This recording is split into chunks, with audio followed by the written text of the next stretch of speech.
I'm here just to ask you questions. Do you mind?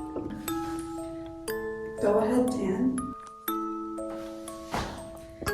So, Edith Thomas, is it?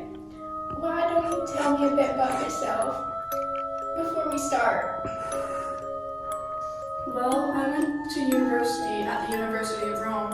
I was a top graduate of my class. Seems you're quite smart. What did you study? Where did you go after? I studied criminology, quite fitting if I do say so myself. After I graduated, man, that wasn't long ago. Well, to be honest with you, I became a kindergarten teacher. They were quite understaffed and willing to take anybody. I needed a job at the time. Then I started to take care of the old man, Skylar. Where you fit in? In an elementary school. Did you quit? What exactly happened to make you work for the old man? Fired. Oh, you got fired? What exactly happened? You know the old man I killed? I smacked his grandkid, saw me lay a hand on him, and reported it. You laid a hand on a child? Yeah, so what? That's not normal. Come on, man. It's 1993. We help people can be now. Right. So about Skylar. Why did you do it? Long story.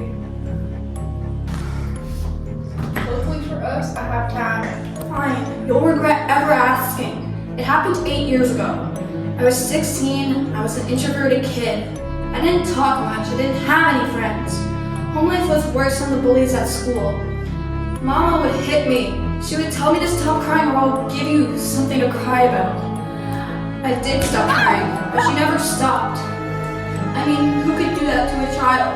My whole childhood was like that as far as I can remember. Mom hated me because Dad left us when I was 3 and she was 19. Your mother abused you? If she did, why'd you hit her grandson? Huh? You're asking me that? I suppose you don't know what happened. And I will tell you. It happened the summer of '87. Me and my best friend Oberon were together. He was my only friend. Oberon was kind to me. He showed me love when others didn't.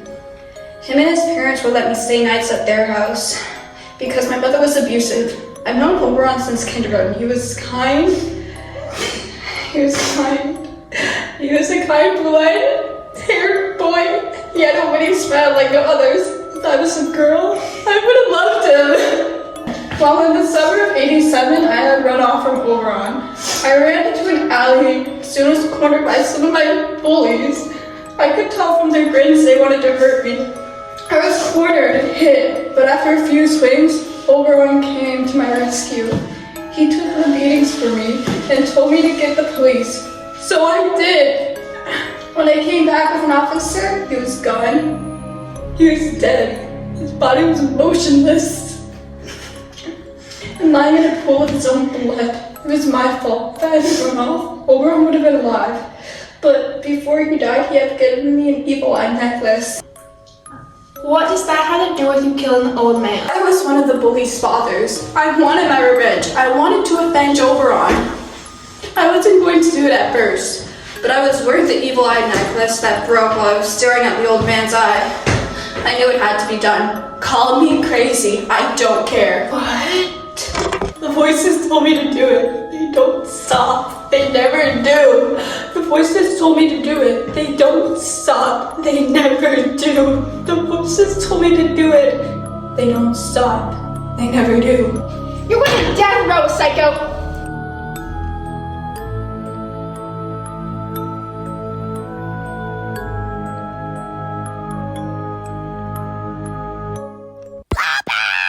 Sorry, Chloe. Oh, did you hear that, Bob?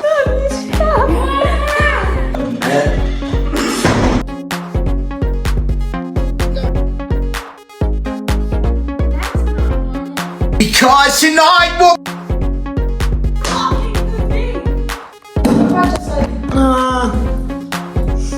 held it right there.